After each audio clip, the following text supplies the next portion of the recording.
Welcome, everybody, to the Saturday NBA Hardwood Show. We have a massive 9-game NBA slate tonight. We also are sweating out other sports, college basketball, golf, making some XFL lineups. And of course, we're rooting on our Run Pure coordinators and subs at the DK Live final. So we've got a lot going on. But we're going to be breaking down this 9-game slate, and I have just the guys to help me do it. Of course, I've got Gary and AP. So AP, I usually don't get to do shows with you. This is exciting. How are you doing today? And what do you think about this NBA slate? Yeah, doing very well today. It was a fun morning. We got to sweat the cut line, which was crazy. But I saw the golf chat. That was wild. Yeah, it was wild. Now I'm in shambles. My boy Sahith Thigala just absolutely having a bad round in perfect conditions too. So it makes literally zero sense. But that's golf sometimes, Right. We got an awesome slate tonight. I feel pretty dialed. A lot of news that we're waiting on, but I also want to say good luck to everyone at the NBA Live Final as well. Absolutely. Yeah, we're definitely sending our good mojo to all the guys and all the subs there. So, Gary, how are you doing today? What do you think about this NBA slate tonight? So I'm not going to lie. I opened the slate about 30 minutes ago, got a brief overview. We're waiting on a ton of news anyway, so I've had some of my best nights in the NBA streets when I only look 30 minutes before the show or whatever I'm doing. So I do know we are littered with questionable tags, significant questionable tags on the slate. So we can't really build lineups yet anyway. So, but yeah, it's been a good day. Been out and about pretty much all day. Got a little Rosies. Got a little Rosies action in today. I don't know if y'all know what Rosies is. It's like a horse betting, but they have slot machines in there. Made some money. The wife made us some money today. I did not pull my weight in that today, but hopefully I'll be pulling my weight here tonight in the NBA streets. Well, I like it. Well, before we get started, of course, please give us a thumbs up. We have 124 in here. I'm sure more are going to be joining us. But you're going to get these guys plays of the day later, right? So, hit that like button. Show us a little love. Like button. Show a little good mojo to the people out at the DraftKings Live Finals. And we got a big one. So let's jump right into it. Our first game, we have the Utah Jazz at the Charlotte Hornets. Jazz are favored by 2.5. So AP, I'll go over to you first. I see that Mark Williams is questionable. Other than that, I don't see a ton of injury news other than kind of what we already knew. But what are you? Who are you kind of targeting in this game, or is this a cross off for you? Yeah, so we've seen this situation a couple times now with their backcourt kind of thin. Obviously, Colin Sexton out, and they're still running a 10-man rotation. I would expect like Lauri Markkanen, Kessler, Talon Horton-Tucker. I would expect their normal starting lineup here, and these starters are getting right around like just over 30 minutes. So like it's not the friendliest rotation. The matchup is nice against the Hornets here. I lean towards the over as well. One thing I like about Talon Horton-Tucker is you can play him at the shooting. He's basically their point guard, but you can play him at the shooting guard and small forward position. So there's a lot of positional flexibility there with him. I think he's probably my favorite play here. Like Lauri Markkanen at 9.7. I don't play him very often. He rarely ever. I mean, he makes for a fine tournament play, but he rarely ever pays off that tag. It's like his ceiling's right around 50, 40, high 40s, 50. And I just want to spend that salary elsewhere on the slate. So I'm going to be off of him. We love playing bigs against this Hornets team, but Walker Kessler 7-1, the price tag is up there. I do think in like 31 minutes he could do it, but you're going to need a massive steals and block game from him to do so. So I think honestly, like the Jazz side, they're all priced appropriately, if not a little expensive, in my opinion. Like I would love to play Chris Dunn, but we can't pay 5.8 for Chris Dunn here. I mean, he's been very productive in the limited minutes off the bench. Him and THT basically splitting run. So I don't mind like not playing anyone from the Jazz side. I'm giving Talon Horton-Tucker a fair projection, though. If he lands in my builds, then I'll roll with it. On the Hornets side, so I've been a huge Terry Rozier hater for a while. That changed. I saw him in your lineup yesterday, by the way. That changed this last slate because everyone in the industry seemed like they were overprojecting him, and he was very overowned. And then I felt this last slate that he was on that no one was going to play him, and that's what happened. He was like 2 or 3% owned, and he finally had a good game, and I like the spot for him. I like the spot for him tonight. However, they do have James Bouknight and Teo Maledon are both active. That's very concerning for me because the Hornets, they're not playing for anything. They want to lose games. I worry about this. I worry about what the rotation could look like. So I'm actually under projecting Terry Rozier, Kelly Oubre, even Gordon Hayward too. I know if you like a revenge narrative, you could go to him. I just have a lot of concerns with the Hornets side of this game. And then, we do got to keep an eye on Mark Williams and if he'll play. I'm not as high on him. I think, him and Nick Richards kind of will split minutes here. So I'm honestly fine, like, fading this game if it comes down to that. Yeah, we could have plenty more other value, plenty more other good studs. So I totally hear what you're saying there. Gary, you playing any Terry Rozier? Who do you like in this game? Yeah, if Terry Rozier beats me tonight, I will not be winning money. I don't like this team. I generally try to stay away from them here. I mean, Gordon Hayward is 6,700. Like, no thank you to that. The only way I will get interest in this game is if Mark Williams is out for some reason. And then, obviously, everyone is going to jump on Nick Richards, including me, at that point. But yeah, so basically no Charlotte for me. I like Walker Kessler a little bit more than AP does here on DraftKings specifically. He's got 36 and 40 DraftKings points in his last 2 games. I'll take that all day at 7,100. So probably not going to be a building block piece for me, but he's definitely going to be in my pool, as well as Talon Horton-Tucker at 6,700. And looking at FanDuel, it's kind of the same for me. On the Utah side, it's just going to be Talon Horton-Tucker at 6,500 over there. He's a little bit cheaper over there. Walker Kessler is 8K over there. I can't pay that price tag on that site. And on the Charlotte side, Terry Rozier 8,400. He's got a 40 projection.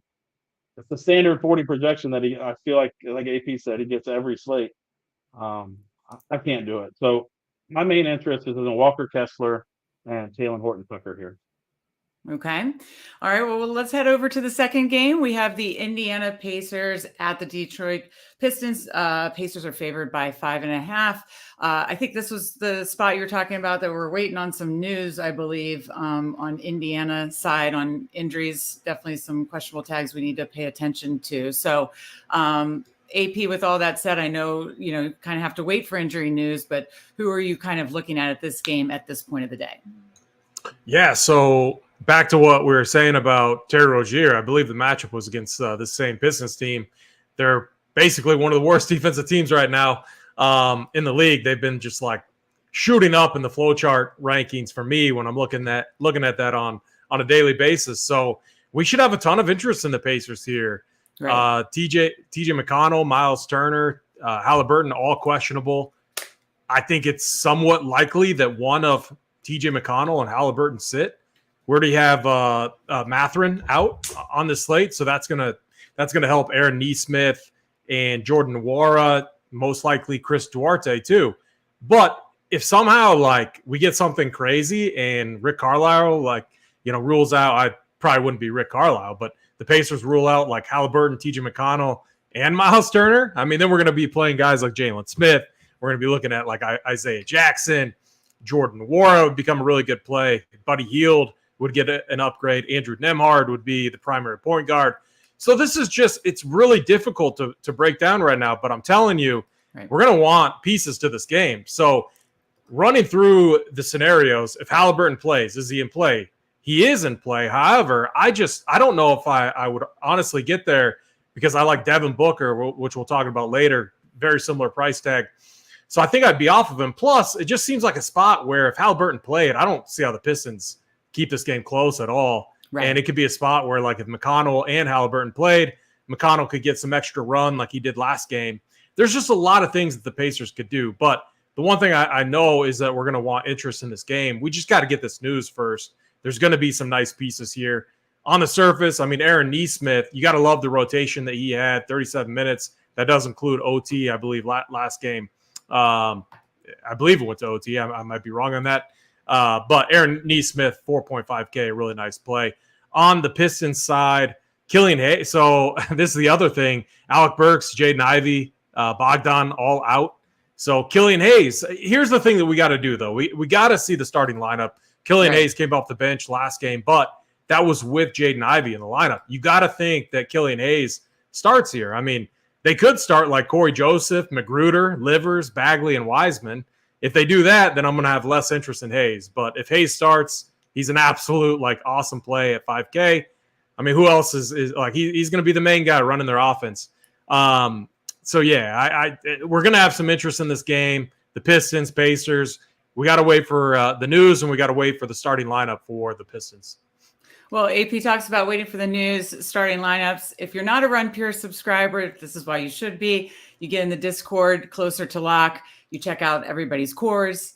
That's going to help you make the decisions closer to lock when we do have all that news. So if you aren't a Run Pure subscriber yet, now would be a great time. We have codes for you. You can use AP15, Gary 15, Meg 15, whatever you'd like, and get 15% off your first month. So keep that in mind. And if you are a subscriber, get in that Discord, check those core plays out closer to lock. We'll have the news then. Gary, again, we're waiting on a lot of news, but with that said, who do you like at this point of the day? Yeah, I mean, like AP said, it's really, really tough here. I don't think it's Tyrese Halliburton, Miles Turner, and McConnell, if they all play. I don't know how much interest I'm going to have in Indiana on this slate. I mean, I think I still like Aaron Nesmith. I still like Jordan Nwora if all those guys are in. I think Nwora's created he's created a pretty good role for himself here in Indiana. And even in 20, 25 minutes, I think he can get the job done at 4,400. So I like him. I like Nesmith. I kind of hope all these guys play so we don't have to load up on this game because, man, if they all sit, I mean, it's full go. I think you're going to need two to three of these Pacers in your lineups. And you would think that the game would stay close. And then on the other side, you have the same situation. You have all these guys that are out. I like whichever point guard is going to start for Detroit here. I like Corey Joseph if he starts. I like Hayes if he starts. This is also a kind of a flow chart spot for the center position. So we got to see who starts. I think Duran came off the bench last game. Wiseman put up a pretty good number at 5,800. If he starts again at the center spot, I kind of like that here. Marvin Bagley, 6,800. I don't think I'm going to go there. I'll stay off of the guys like Livers, Magruder, maybe some Eugene Omoyori. I don't know if I'm going to get there. I think it's kind of a thin play, regardless. But I'm going to have my main focus on Hayes, Joseph, whoever starts there, and then whoever starts at the center spot. Yeah, Gary, you mentioned 2 or 3 Pacers that you would be interested in playing if these guys are out. And that's a kind of a good thing to mention now, because I think a lot of people do wonder that, kind of if-then statements. If these guys are out, how many, Pacers would you be interested? So you kind of answered that. So that is good to cover. Yeah, they're all just so cheap outside of the guys that are questionable. I mean, the highest priced guy would be Buddy Hield at 6,300. So from a pricing perspective, increased usage, yeah, I think you would probably need 2 to 3 if all these guys sit. We have a question in chat. Any interest in Hampton? Either of you want to take that? No Hampton for me. So I do think, like, if you're multi-entering, I think he's in play mainly because they have 3 guys that can run the offense. That's Hayes, Corey Joseph, and RJ Hampton. I mean, Magruder, Livers. I mean, everyone else, on this team, they're not going to ball handle, distribute, all of that. So for me, it really comes down to the starting lineup. Like if they really decided to shake it up and like Killian Hayes came off the bench again and it was, RJ Hampton starting alongside Corey Joseph, I might have some interest. But as it stands right now, I think he's a fringe play. So I lean towards where Gary's at with him. And then Corey Joseph too, 4.6. That just feels a little expensive for him. So it's a spot we got to we'll get this news too. We'll get the starting lineup and we'll have all of this well before lock. So I'm just kind of waiting and seeing. Right. Okay. Well, then let's go on to our next game. We've got the Miami Heat at the Orlando Magic. Heat are favored by 2. We've got a pretty healthy injury report from what I can see. So AP, I'll go over to you first with everybody kind of looking pretty healthy in this game. I don't see a ton of value, or is there anybody you're looking at in particular? Yeah, this is one of the games that I feel pretty fine, like crossing off. I will say Jimmy Butler's been really consistent of late. Hasn't shown like the big upside, but if you get the right slate, like a low-scoring slate where you need kind of a nice floor, Jimmy Butler's a guy that could provide that. I still think like his ceiling is somewhat capped because he's like limited to around 35 minutes, which could be enough. He could get it done. The matchup against Orlando, not one that's, we should be too concerned about. It just all comes down to like motivation with him. Lowry coming back, non-factor for me. I don't think he's going to play that many minutes. It's just more bodies in there. It's a hit more so to like Victor Oladipo. Like, I don't think he really even impacts like Tyler Hero that much either. And then the Orlando side is a full fade for me. I mean, this is really the game that I kind of want to cross off, prioritize some of these other spots. And that's great to do on these big slates when you can kind of just cross off the game, make the slate a little shorter. That makes a ton of sense. Gary, is that kind of how you're handling this game? And if not, who do you like? I mean, short answer is yes. I don't really have any main team interest here, just in MME streets. I don't mind Bam here at 7,800, but I probably won't get there in one lineup that I'm playing tonight. So, yeah, I'm going to fade this game. All right. Well, big slate. We can move on. We have 298 watching. So if you're watching, please hit that like button. We would really appreciate it. We're going to keep this thing rolling, going game by game, but you hit that like button and we can get the plays of the day for you at the end of the shows from these guys. So let's go over. We got an Eastern Conference matchup here. The Boston Celtics at the Atlanta Hawks. Are we targeting the Celtics are favored by 5? Are we looking at some studs here maybe because we can find some value other places? How about you, AP? Are you looking at some studs here or are there some other plays that you like? Yeah, I mean, you got to like how this Atlanta Hawks team is playing right now. Right. I believe they got the win again last night, right? I mean, did you guys – all right, Meg, you should know, right? They played the Wizards. I should know. Are you a Wizard? Are you a Wizards fan also, I'm a DC fan, yes, but Wizards is fringe compared to. So like they played the Wizards, kind of a back-to-back situation. They played them 2 times in a row. In the game previously, I couldn't believe how good Porzingis, Kuzma, they were so efficient, and they still lost. This Hawks team, they're starting to find something. I think they could steal a win here tonight. Boston kind of struggling defensively. I'm very concerned to say like they're a team we could attack.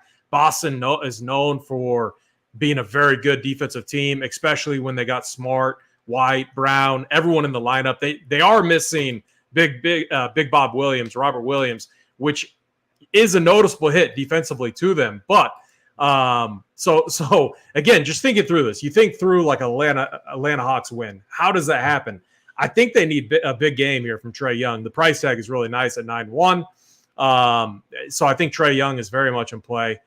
Now, this guy, no one's going to like, but again, he's 4K. He's starting to play a little bit better.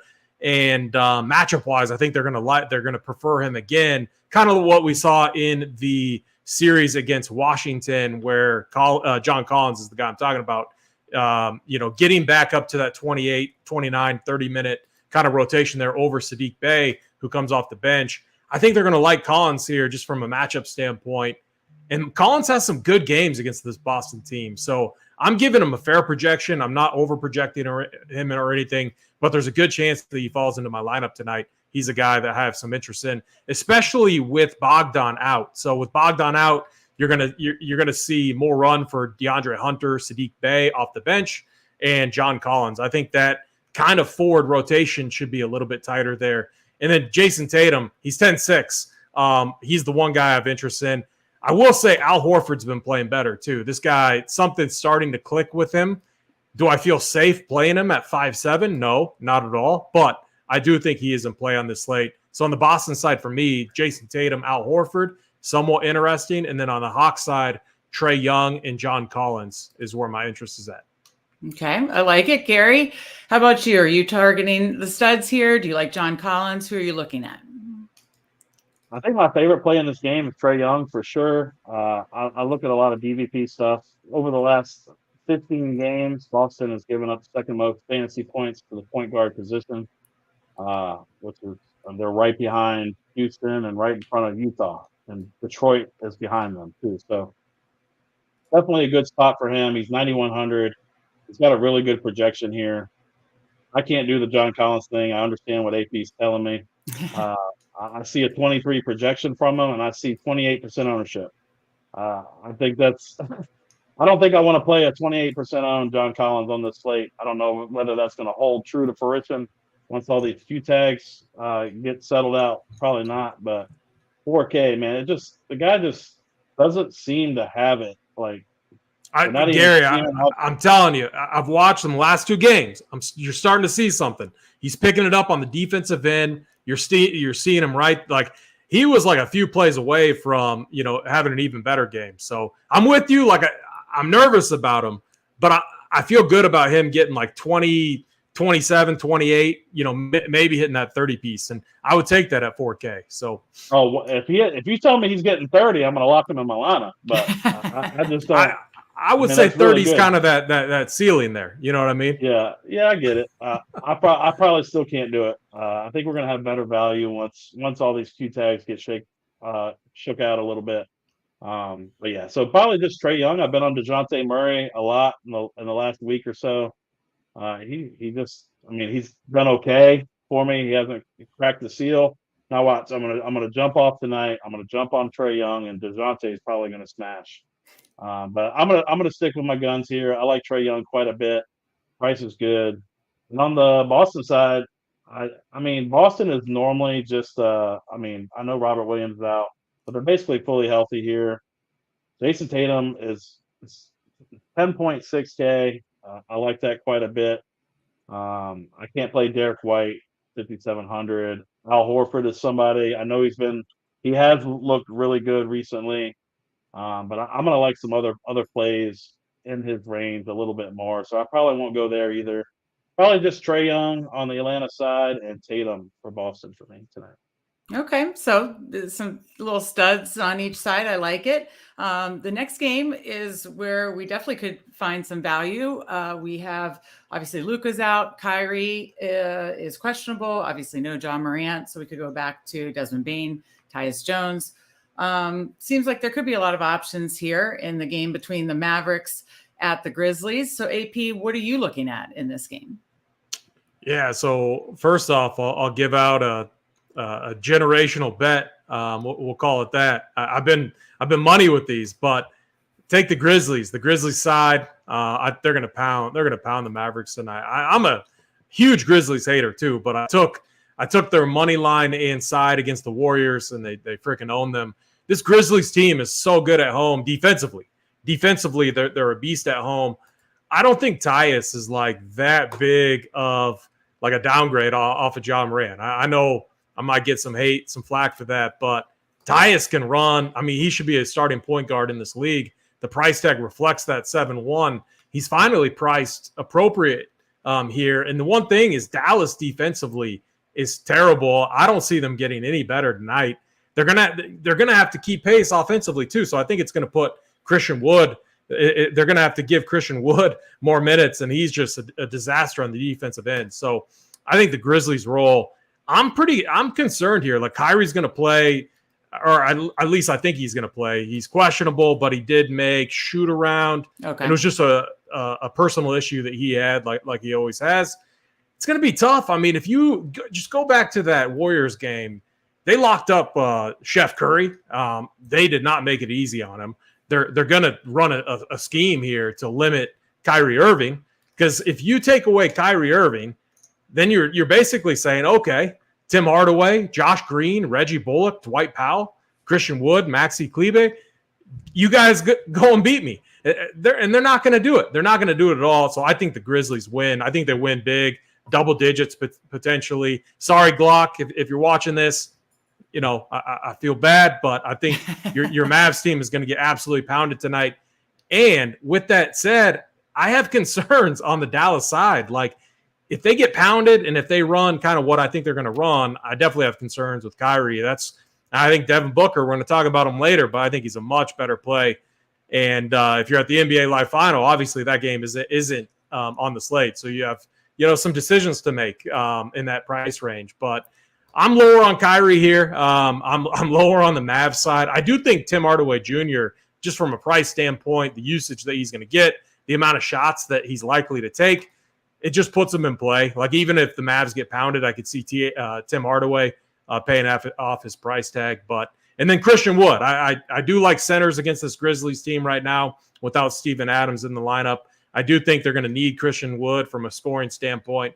For those reasons and those reasons alone, I think he's very much in play on the slate. And then on the Grizzlies side, it's Tyus Jones. I honestly, like, people aren't going to play him just like last slate. I think he could put up like a 45 to 50 piece here. I think so. Jaren Jackson, this is a great matchup for him.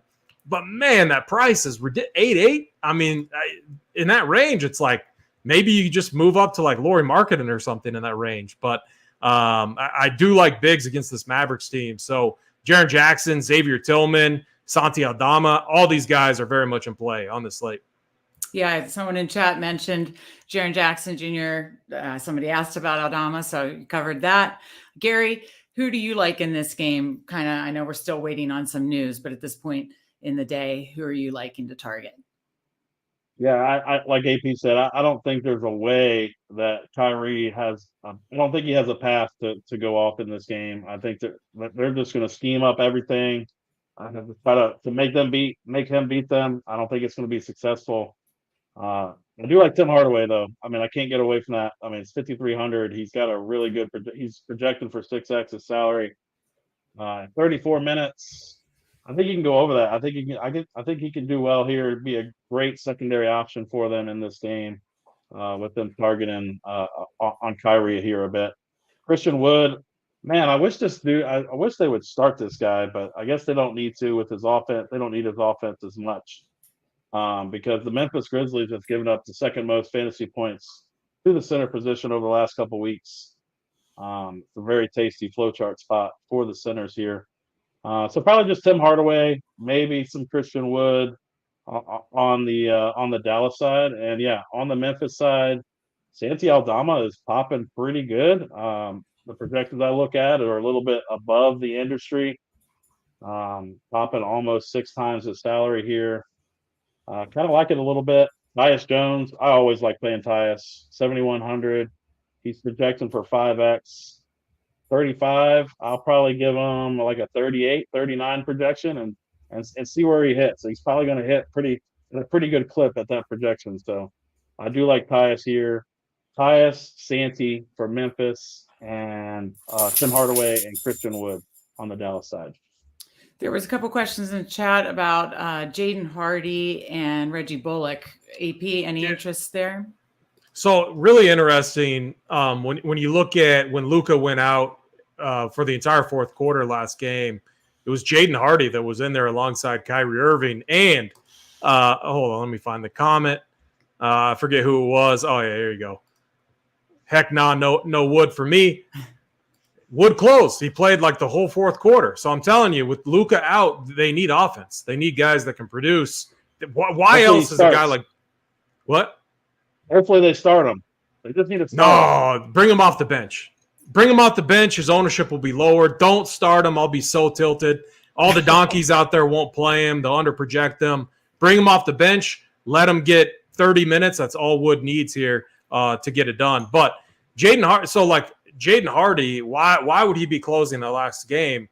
They need offense without Luka out there. That's the only reason, in my opinion, why he would have got that run alongside Kyrie. So again, that goes to show that, I mean, he's not a good defender. That's why I think the Grizzlies just destroy him here. Like I'm tempted to just like go all in on that. Like the Grizzlies team total over their side, money, like all of it. Like I just think they absolutely roll here. But I think Christian Wood, like even in a blow, I think Christian Wood gets it done just because I think we're going to see closer to 30 minutes from him tonight. How about you, Garrett? And then Jaden Hardy, tougher play. I guess like in MME, like large field stuff like that $15, I would have in my player pool. Okay, Gary, how about you? Jaden Hardy. Some people ask about Josh Green. Any love there for you?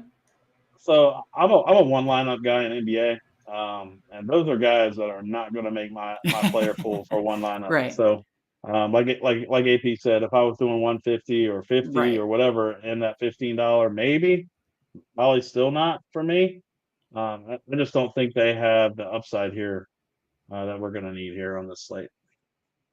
All right. Well, I think we're about halfway through. We've got 439 watching. Again, please hit that like button for us. You'll get these guys plays of the day after we go game by game. But since we have, I think, 3 or 4 more to get to, let's keep it moving. We've got the Chicago Bulls at the Houston Rockets. Obviously, you kind of want to target the Rockets. So are we interested in some Bulls here? Is Saturday chat always like this? Chat got me dying over here. Some of these comments are just wild. Yes. The Saturdays I'm on, they keep it interesting. They got some good mojo. They keep it interesting. Oh, what was your question, Meg? My apologies. Oh, no.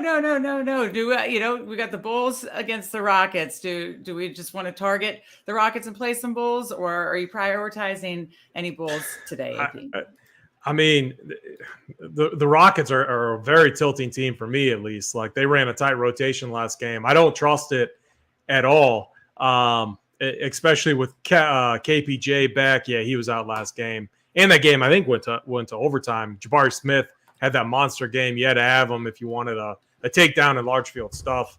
I did not have him that game. But tougher matchup against the Bulls here. They've been pretty good defensively of late. So the Rockets, along with the Magic, are 2 teams I'm full fading. If Jabari Smith beats me again, he beats me. I will live to fight another day. I will move on. Right. I'll be fine with it. Şengün, I just don't trust the minutes. And with KPJ, Jalen Green, all these guys back, it just takes the usage and everything away from him. So I'm off the Rockets here. I do think the Bulls are interesting, but they're healthy. So I'm not excited to throw any of them into my lineups. It is a good matchup against the Rockets, who don't play defense. Would I be surprised if Levine went off? No. Would I be surprised if DeRozan went off? No. Vucevic went off? No. The problem is not all 3 are going to go off. So you got to pick who's going to be the guy. I will say Zach LaVine has. So we like taking point guards against this Rockets team. Zach LaVine is basically their point guard right now. I mean, Caruso, Beverly, they're out there for defense. Those 2 are awesome wing defenders. That's what they're doing out there. LaVine is the guy kind of running the show. And he's been playing pretty good right now. So I have some interest. I just don't like the price tag, and I don't like the fact that the Bulls are pretty much healthy here. But I'm not like crossing these guys off. I'm just giving them what I think is a fair projection. And if one of them hits my lineup, I'll be fine with it. All right. Gary, is that kind of how you're handling the Bulls? And do you have any interest in any of the Rockets? Yeah, definitely no Rockets for me. I mean, I looked at the defensive rating stuff a couple days ago. I was doing the playbook for Chicago, and I've heard some chatter on Twitter about it. But man, they've been really good on defense, especially since they got Beverly on this team. So yeah, I can't play any of these guys. Got Kevin Porter coming back today. Jabari Smith's definitely not going to do what he did yesterday or the other day. So no interest there. I really like LaVine in this spot. I mean, I'm seeing a 39 projection for him. I think that's about 6 or 7 points too low. So I'm going to set him about 45 here. I think he gets 45 to 50 pretty easy. And I take that at 8,600. I'm not going to like lock him in and then run the opto here, but I'm going to give him a 45 and I'm going to set all my projections. And if he makes my main team, then I am more than okay with it, because man, we have just been pounding point guards, shooting guards against this Houston Rockets team, and he fits that mold pretty good here. So definitely like me some Zach LaVine, but I'll be fading everybody else. Okay. All right. We got 3 games to go. So let's move on to, let's see, we got the Oklahoma City Thunder at the New Orleans Pelicans. Ingram is questionable. The last time I checked, we do like to target bigs against OKC, so maybe Joe Val's in play. AP, who are you looking at? Yeah. So, man, is it me or do the Thunder tilt everyone? I mean, hopefully it's everyone because this team is so tilting. The coach the other night came out and said SGA get like these guys would have their minutes monitored, whatever. Wasn't the case. It was against Utah and he went off for 59. He played 36 minutes, played his normal rotation. So I think it's how I'm interpreting it is it's more so on back-to-back he's gonna rest in back-to-back situations, but I don't think like there's any type of minutes being monitored with him out there. So I think SGA at 9-2. I mean, when's the last time he's been 9-2? If you go and look at it, he was 10K against the Warriors, 9-8 against Utah. I mean, 10-5 against Utah back in February. I mean, this guy has been a high 9K, 10K player for a long time. This is a massive discount that we're getting on him. And I'm not afraid of this matchup at all. So I think SGA is very much in play. Like, I think I would play him over – I honestly would consider playing him over Kyrie. I don't know if I could play him over Trae Young, but I do think it's an interesting route to go. And so, yeah, Josh Giddey, like – the other thing, too, is when SGA went out, we all thought it was going to be the Giddey show. That was not the case. Giddey actually was playing better with SGA in the lineup. So kind of an interesting situation there. I can't play anyone else, though, on this Thunder team. So for me, it's SGA or no one. And then on the other side, we got Ingram questionable. Obviously, this is the other big piece of news on the slate. Right. If Ingram was out, you have to think Najee Marshall or Josh Richardson. Actually, it might be Josh Richardson slides into the starting lineup alongside Trey Murphy, CJ McCollum, Herb Jones, and Joval. Joval is the one concern. So he was terrible against Dallas. I thinking back to that game, multiple turnovers, a lot of fouls right out of the gate. He played 6 minutes. And I just think it was just such a bad game. They went with JTHayes and Willie Hernangomez over him just because he was having a bad game. I have no read on Joval. I'm not taking the risk with him tonight in this spot if he's having another bad game or if OKC goes small, which they do all the time. Right. It might be a better spot for a guy like JTHayes. So in MME formats, if you're running 150, JTHayes is a guy to keep in your pool, I think. But really, it's Najee Marshall too. Like if this game goes small, it's Herb Jones, Najee Marshall, Trey Murphy. Those would be the guys that get the run. And then CJ McCollum for sure is a smash play if Brandon Ingram is out. If Ingram's in, I think McCollum becomes more of a fringe play.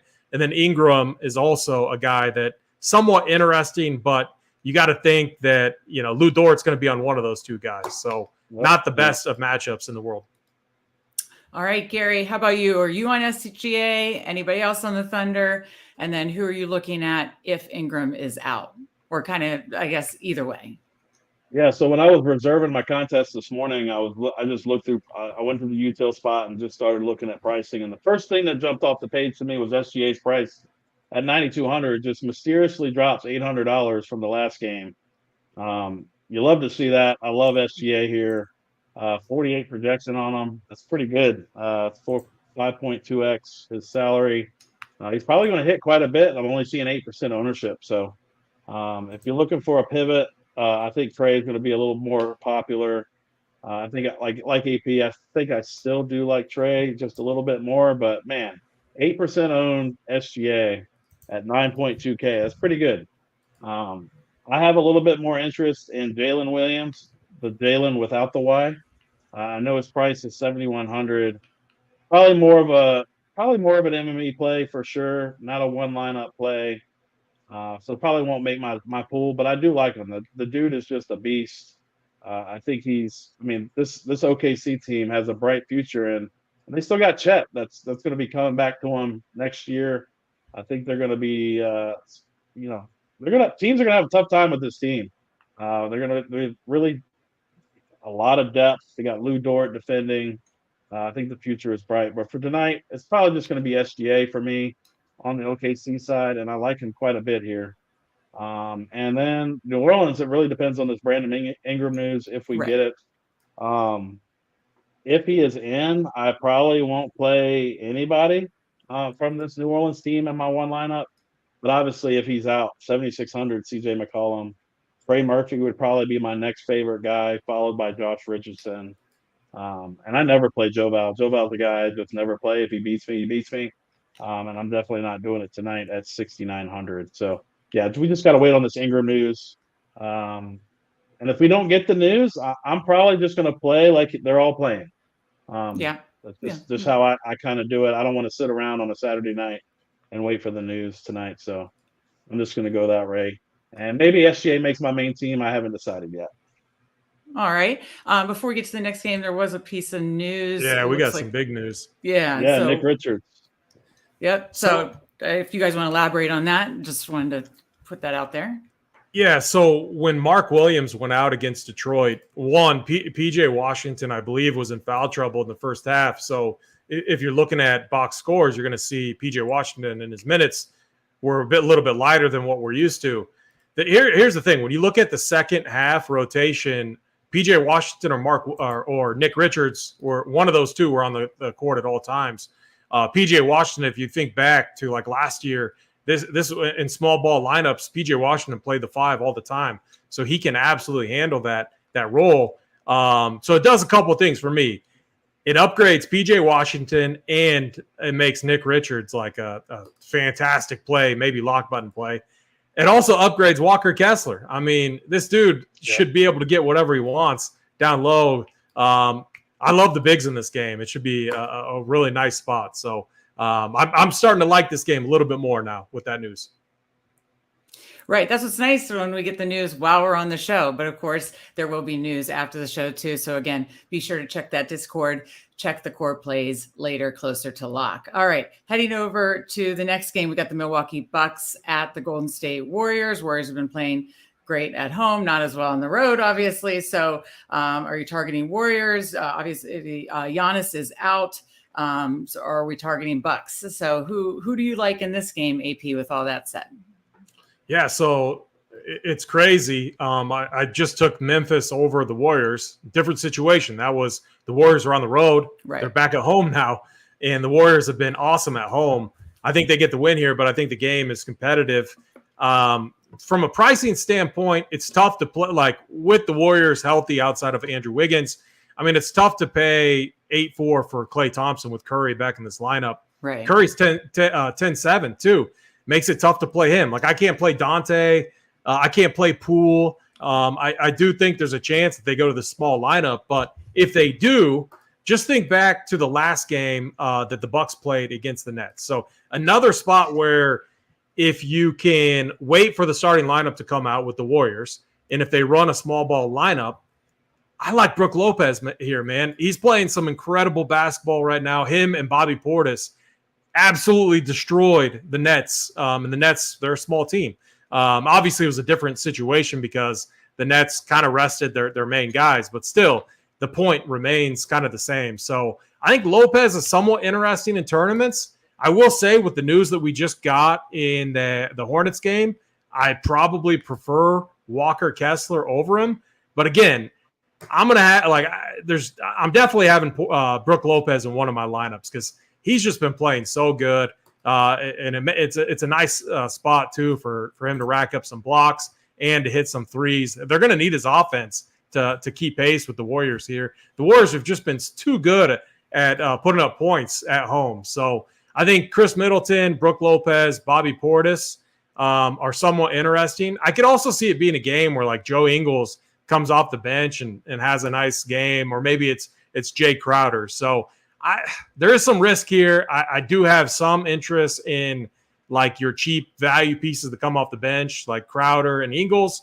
I'm going to be off Grayson Allen though. So focusing on like Middleton, Portis, Lopez, and then a few of those bench pieces. Outside of that, on the Warriors side, it's probably Curry or nothing for me. That makes sense. Gary, Warriors at home. Are you looking at Curry or anybody to put on a show? And then the Bucks that AP mentioned. Who do you like? Man, I thought I would like when I opened the slate up before the show. I thought I would like the Bucks a little bit more than I do, but I just don't know if I can play anybody on this Bucks team, just based on their current prices and all the other good plays that we have on the slate. I know they're definitely going to be low owned. I don't hate Brooke Lopez, like AP just mentioned here, 7,300. But man, it's going to be hard for me not to play Walker Kessler in a one lineup type scenario that I do on a day in and day out basis. So I don't think I'm going to have any Bucks interest here, and the same goes for the Warriors here. Pretty for the most part. I mean, 10.7 for Steph. I mean, sure he can go off, but I'm going to bet that he can't. That he's not going to against J-Rue on the other side. So I think this is another full fade game for me tonight. Okay. I kind of like where Gary's at, and the reason is I could see the Warriors just smashing them here. I mean, they didn't look like, I don't know if they were just like messing around against that Bucks team, but you got to admire, or Nets team, like you got to admire what these scrubs did, like David Duke and these guys that never play. They played the whole second half, and they took Milwaukee all the way to the wire and almost stole a win. So the Warriors could turn around. They just got smoked by Memphis. They could easily turn around and smoke this Bucks team without their leader, Giannis. So I like that take from Gary. Yeah, absolutely. Well, we've got one game left. So be sure to hit that like button. We'll get the plays of the day. Drop some questions in the chat. And after this game, we can answer any questions and then get these guys plays of the day. So the last game we got is the Kings at the Phoenix Suns. The Suns are favored by 4. I know you've mentioned Booker, AP. So is that one of your favorite plays on the slate? And who else are you looking at in this game? Yeah, it's no secret. The Booker is probably my favorite play on the entire slate. This guy's been lights out. I mean, against OKC, 27 minutes. He was 17 from 23 from the field, 57 DK points. He absolutely owns the Kings. And the one other reason why we should have interest, and I think you could almost make the case to play like two pieces, like a Booker and Ayton, or like even like a CP. And I guess my preference would definitely be Booker, but Ayton also, the thing about Ayton, he's going to have to play big minutes here to match up with Sabonis. But man, Booker's my guy. He's my favorite top-ish spend, if you want to call it that. I think he puts up a monster game. I think he could easily be the highest scoring player on the slate tonight. So you're going to get full minutes from him too. This dude crushed in like 29 minutes. I think he was limited to like 29 minutes the last time he played the Kings. He crushed in that limited time too. So absolutely sign me up for all the Devin Booker here. I will say, if you're multi-entering, keep an eye on Terrence Ross. He won me a bunch of money the other night. He's going to play like 20 to 24 minutes off the bench, but if he gets going, he can put up a nice score. And the thing is they're going to these pieces like Ross and Okogie, Torrey Craig, they're going to get a little bit more run with KD out right now. So. Right. Absolutely love this game, more so the Sun side. Okay. Gary, are you looking to stack up this game? Do you just want some pieces? Are you in with AP on Booker? What do you think? I always love Devin Booker, and I love him even more when he's going to be low owned, like I'm seeing tonight. I'm seeing 7% ownership. I don't know on Sabre anyway. I don't know what other sites they're looking at, but 7% owned Devin Booker against Sacramento in a fast-paced game. I like that quite a bit here. I like SGA as well for a little bit less. We'll see where I end up though. But Devin Booker definitely intrigues me here. He's just gonna smash. He's an easy 50 piece here with upside to 70. Ooh. So I think he can do that pretty easily. Chris Paul, another beneficiary. I think he's going to be a little bit higher owned due to his price tag, 7,500 with no KD. He had a good game out last game with no KD. And DeAndre Ayton is another guy that could smash here at limited ownership, especially now. We got that news in Charlotte. I think you're going to see Walker Kessler's ownership go up. So Ayton could be a pretty good pivot in tournaments off that chalk. But for me, it's going to be hard to get off Kessler. But I do like Ayton here. And looking at the Kings side, man, I mean, they just got everybody healthy. They're going to play 9 to 10 dudes. Domantas Sabonis just seems Gary, like you listen to Draft Cheat too much, my man. He also calls him Ayton. DeAndre Ayton. I'm not one to talk. I'm bad with names, so I'm not one to talk. I'm not JT. I don't know his mama. Sorry. but anyway, yeah, Sabonis, like I can't pay that tag for him. He's just going to go out and get you 45 to 50 which is, I guess, is fine in cash games, but I'm not playing cash games, so not going to do that. 9,400 for De'Aaron Fox. No, thank you. And then all these other guys, I just can't do it on this slate. So it's just going to be probably just Booker and Paul interest for me on the Phoenix side. I don't hate the Terrence Ross call. I know AP was going crazy the other night in our playbook chat when Ross was going ham. So I do have interest there. All right, let's grab a couple questions, then we'll get your guys' plays. Oh, we got some monster news. Oh, okay. Back to the Indy game. Miles Turner, Halliburton, TJ McCollum, all ruled out. Oh my gosh. Yeah. All right. Well, why don't you give again, in case people joined us later, the kind of your thoughts now with the Indy season. It's Indy season. How about that? Yeah. So you're going to get, all right. So just looking at it, who can run Andrew Nembhard's going to have to play. He's going to have to play a ton. Like Nembhard is probably, he's probably an absolute lock. Yeah. Buddy Hield upgrade. Chris Duarte becomes a phenomenal play. Jordan Nwora is going to be a play. We're going to Aaron. There's going to be a lot of really good plays here, and they get a matchup against Detroit. So we want. All right, here's how you handle this. We got to wait for the starting lineup. We got to see what Rick Carlisle is going to do. But what do we know for certain right now? Like, what is a certainty? In my opinion, it's Andrew Nembhard has to play a ton of minutes. I think Chris Duarte too probably could take on some of that ball handling role, and Aaron Nesmith would be one of the. Nesmith, they can move him. He can play so many different positions. They can move him around many different ways. He's going to be a phenomenal play as well. Don't forget about Isaiah. They got George Hill too. George Hill might be the guy I just can't play. I don't think George I can do it. He's probably going to start because he started in this situation last week, didn't he? I think so. I remember that particular slate. Yeah. He's 3K, but I can't play him. But you got the Isaiah Jacksons of the world, Osei Brissett's of the world, Jalen Smiths of the world that are all going to get bumps here with no Turner. It's just a matter of who's going to start. The matchup wise, Detroit plays big, so they're going to need some size down low. So look at those guys as well. Well, let me ask you each, AP, how many Pacers do you see yourself having in your lineup tonight? So, it's always a good question. It really just depends. It depends for many different reasons. It's what studs are we trying to get? Right. Now what do we do with the Detroit side too? So there are going to be some tough fades that you have to make. But it's all about what does it get you? Does it get me Booker and, multiple other pieces like a Booker, Trae Young, or like a Booker if you want to go the Kyrie route? I know I said I'm under on Kyrie, but it really just depends what you're trying to do. Like SGA Booker, I think is very interesting. Trae Young Booker, and then load up on this game, also really interesting. Right. Now it's like we also have. So you got many different locks at what it seems like. Nembhard, Nick Richards, Killian Hayes potentially.